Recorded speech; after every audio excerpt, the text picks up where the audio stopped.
زمن.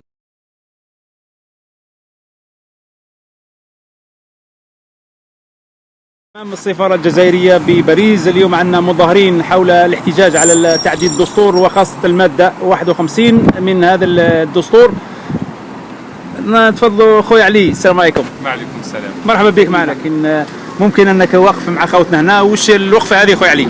الوقفة هذه أنا بصفتي ماشي لا كوزير ولا شيء، أنا جزائري بسيط جيت ندعم هذه الوقفة هذه. الوقفة هذه مضادة للدستور التمهيدي اللي ربما يصادق عليه البرلمان غدوة. فاحنا بغينا نعبروا على شعورنا كجزائريين، والجاليه هذه بالاخص الجاليه هذه ماهيش يعني 20% من الجزائريين، هذه كلها اقصيت من ممارسه حقوقها المدنيه. فماهوش غريب اللي اليوم يبداو يحتجوا، وهذه بدايه ان شاء الله بدايه حركه كبيره اللي تشمل كل الجزائريين عبر العالم. ان شاء الله هذه الاولى من نوع يعني الاولى من سلسله يعني ربما ما كنتش تشوفوا بزاف الغاشي، ولكن هذه بدايه. كان بزاف اللي يقولوا احنا يعني رحبنا بهذه الفكره، ولكن علاش ما نشفي بزاف وعلاش، ولكن هذه بدايه على كل حال. عارف الجاليه تاعنا ماهيش موالفه تخرج جاي ما تكون تحس بالانتخابات حره كما حره نسبيا، اما كان زروال مثلا ما فيش زروال، واما الفريق الوطني لكره القدم، والله ما فيش مواضيع اللي تجندها. واليوم هذا الموضوع هذا يهمها كثير كثير كثير، لان الجزائريين قبل كل شيء، قبل ما يكون فرنسي حتى ولو مزدوج الجنسيات، هو يحس في روحه ويعبر على في كل مناسبه انه جزائري، واليوم يقولوا له ماكش جزائري، يعني دوب الكولاج. عكس كرة القدم، اللاعب يجيبوه من فرنسا. نعم. مزدوج الجنسية يلعب مع الفريق الجزائري. هذوك اللاعبين المحترفين تاع كرة القدم هذوك معليش، خاطر علاش يزيدوا سمعه والبلاد، يعني معناتها النظام هذا يخدموا به. ولكن لما نجتمع، لما نحب نمارس حقوقنا المدنيه، يقول لك لا، علاش؟ لانه اذكى واللي اكثر تكوين في الجزائريين يكون في الجاليه، لان طردوا، ما خلاهمش في بلادهم، ما خلاهمش يعيشوا في بلادهم ولا يتكونوا في بلادهم. واليوم صبحوا يخافوا منهم خوفا شديدا ما تقدرش تتصور. خايفين اذا كان غدوه في يوم من الايام يروحوا للبلاد ويبداو يترشحوا ويبداو هذه هي. يعني هذه الوقفه هذه رمزيه، ولكن ان شاء الله بدايه من سلسله وقفات اخرى. شكرا لك يا استاذ.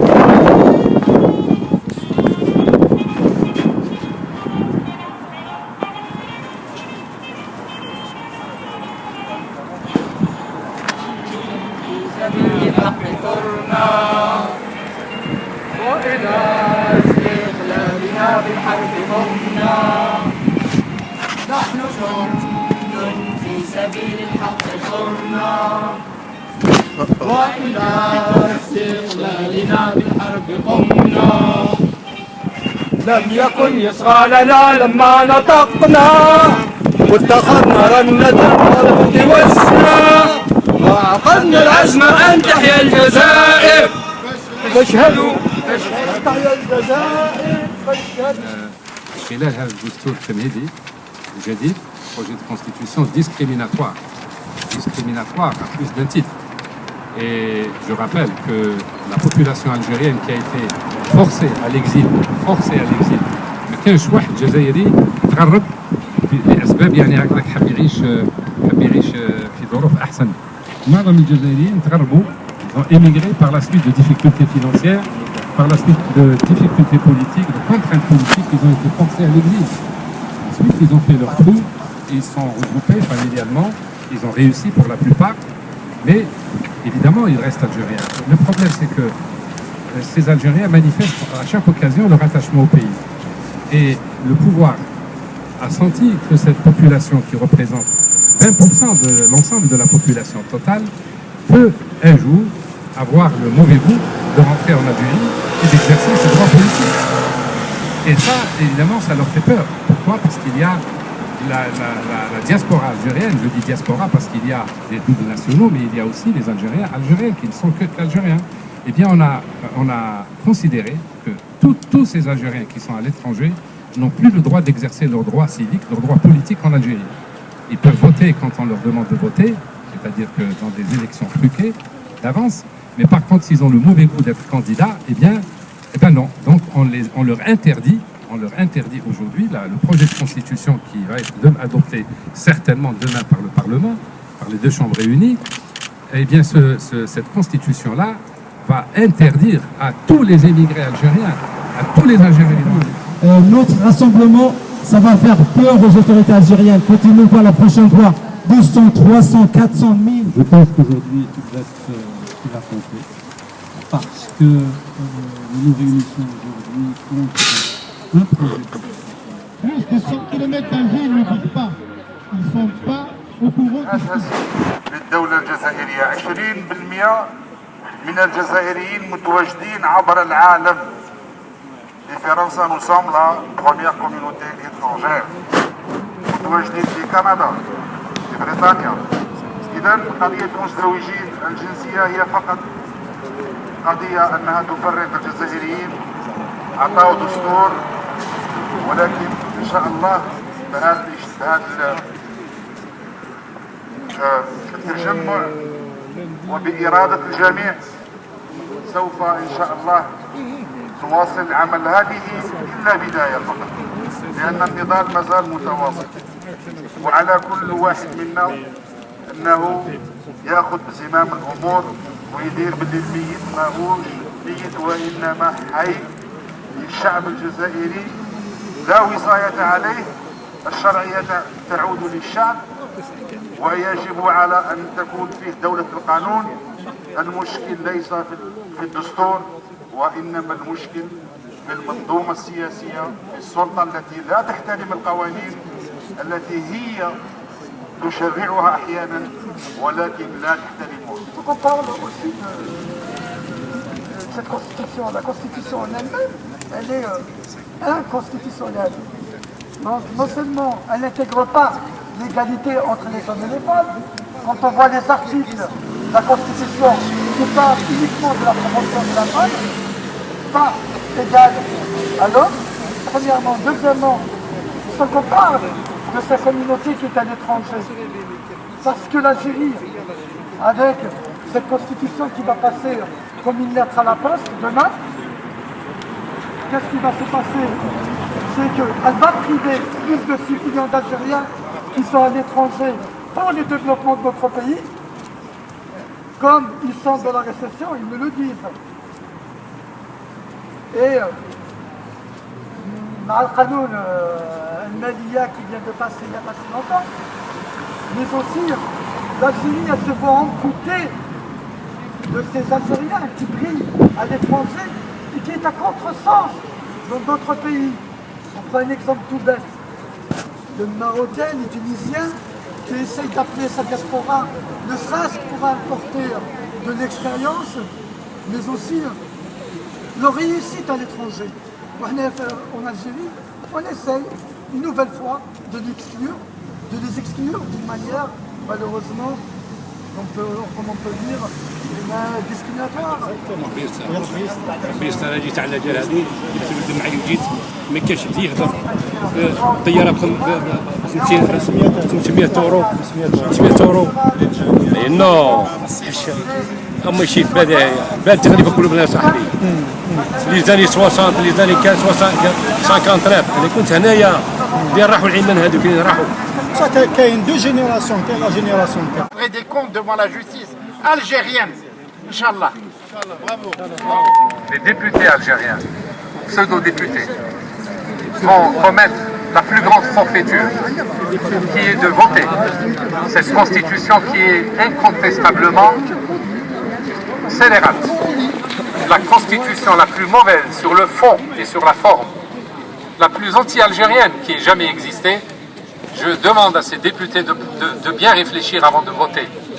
Parce que je leur dis, un jour ou l'autre, tous ceux qui ont trempé dans la gestion générale du pays et en particulier dans la préparation et l'adoption de cette constitution rendront des comptes un jour. Le Conseil constitutionnel, l'Assemblée nationale, le Sénat, le gouvernement. Je leur dis, réfléchissez à 2 fois parce que l'histoire vous jugera et le peuple algérien vous jugera. Vous ne vous en sortirez pas comme ça. Reste Et les traîtres, ils passeront. Et un jour ou l'autre, ils rendront un compte. Et chaque chose a une fin. Et cette fin, elle sera terrible et terrible pour eux. Et surtout pour leurs enfants. Ils les envoient en Europe, aux États-Unis étudier pour préparer la relève. Donc le peuple algérien, s'il n'est pas conscient de ce problème, comment il se fait, d'où il ramène l'euro pour acheter des appartements sur Paris. On n'est pas loin de Neuilly, de la rue des Plantes dans le 14e, où la fille de Drebki, elle habite, ou les affiches. C'est que le problème, ces gens-là, ils achètent l'argent, l'euro que les immigrés ramènent, la diaspora, à Square, et dans toutes les villes d'Algérie. Ils trouvent les gens pour pouvoir aller leur acheter l'argent de l'euro pour le ramener. Mais comment ils le sortent d'Algérie? S'il n'y avait pas une complicité, sans complicité, l'argent ne sortira pas. Impossible. Les tonnes de drogue que l'armée a saisies, que la police a saisies, ils sont passés où? Ils les ont brûlés? Qu'est-ce qu'ils ont fait de cette drogue? Aujourd'hui, ils s'accusent entre eux, ils vendent de la drogue pour acheter des voix. Et ça, ils ne le disent pas. Aujourd'hui, nous le savons. Nous sommes ici en France. Nous constatons que tous ceux qui font là-bas, nous le savons et nous le savons parfaitement. Parce que nous avons nos racines en Algérie, comme l'olivier, comme Dahmed, Allah yarhamou salih. Le problème, Drebki, qui n'a jamais été révolutionnaire, qui jouait Mamennaï, tambour, Bendir, il est aujourd'hui le président du FLN. Le monde à l'envers. Bon, اليوم رانا لو 6 فيفري جينا لهنا ان جور افون نهار قبل ما يجوزوا لو فوت تاع الدستور هذا اللي هو غير شرعي لانه يعني هو رئيس اللي راه غير شرعي يعني يقدم لنا دستور غير شرعي يفوتيو عليه يحبوا يعني يصوتوا عليه برلمان اللي هو غير شرعي يعني فيه مواد انا مانيش اليوم ما راناش ضد الماده 51 يعني رانا ضد الدستور يعني باكمله لانه هذا الدستور يعني يقصي يعني لا يمثل الشعب لا يمثل الشعب و يعني دستور يقصي شريحه كبيره يعني من الجزائريين اللي هما في الخارج اللي حنا يسحقونا غير نهار الفوت تاعنا يعني الصوت تاعنا يسحقوه حنا ما يسحقوناش. الوغ هذا الدستور هذا يعني ما فيه تفريق بين السلطات ما كاينش يعني لا يفرق بين السلطات ما فيش جديد يعني فيه يعني هو الدستور يعني اللي كان يعني الدستور اللي فات لو يعني بوتفليقه يعني يحترم القانون هذا ما كان اللي يكون هنا ويفترض علينا دستور واحد اخر. بوتفليقه يعني لو كان طبقوا الدستور هذا احنا نسحقوا تطبيق الدستور حتى ولو كان اللي كان اول دستور ما نسحقوش. هذا دستور مرحله وهذا دستور يعني دستور ماهوش دستور دوله هذا دستور كما نقولوا بزنازيه ودستور سلطه يعني ومرحله يعني واحد الوقت كان درهم البترول كانوا يعني يشروا السلم الاجتماعي بالبترول نهار خلاص البترول شراو السلم الاجتماعي باللغه الامازيغيه بترسيم اللغه الامازيغيه وهذا خطر كبير يعني عواقبه كبيره جدا راح يصير ما لا يحمد عقباه. هاي فرنسا عندها لغات متعدده عمرهم يقول لك نديروا لغات رسميه احنا ما خصناش نديروا لغه رسميه امازيغيه يعني هي هويه تاعنا ونهضروها ونتكلموها نستعملوها بس احنا خصنا نتعلموا اللغه الانجليزيه اللي هي لغه العالم ولغه التكنولوجيا ولغه التقدم والعلم والتواصل. ندير الامازيغيه لغه رسميه انا بالنسبه لي هي شراء السلم باش يبيع السلم من ناحيه يعني من عند يعني هذه اللغه الامازيغيه هي لغه قبائليه ولا لغه تركيه ولا لغه شاويه ولا ميزابيه ما فهمناش. هذا النظام هذا راه يلعب ويعني يحاول يربح الوقت في كل مره ان شاء الله ربي يخرجها بخير. وانا واش نقول لكم لي زالجيريان تاع البلاد ما عندهمش الوقت وقتهم كامل يجري مور شكاره حليب وقته لازم باش يشوف معرفه يدخل وليدو للسبيطار عنده باش يجيب قرعه تاع غاز عنده باش يحكم التران ما عندوش الوقت باش يفهم واش راه يصرف شنو اذا جا كاش مغني راح غنى مع البيشوين هنا ديك الايروبور مطرطق نهار نسحقوا الجيريان بوغ هذا الدستور الى جوزوه يعني والله كارثه كارثه كاع. كارثه. حنا واش بغينا الدستور يحترم الدستور، ولو احترم الدستور لما وصلنا الى ما وصلنا اليه اليوم. بارك الله فيك. النظام يذهب والشعب يذهب والمعارضه تذهب، لازمنا فتره انتقاليه ولازم الدستور يكتبوا الشعب والمعارضه ولازم نخرجوا وتكون فينا الشرعيه باش يديروا لنا هذا الدستور اللي يحترموه، وبعد يقول لك نزيد قانون ونزيد ماده ونحرك ماده ودرك حتى الدستور كتبدلوا اي انسان في العالم يضحك عليه باسكو كاين الماده تتناقض مع الماده اللي من وراها الماده 3 تتناقض مع الماده 4. لهذا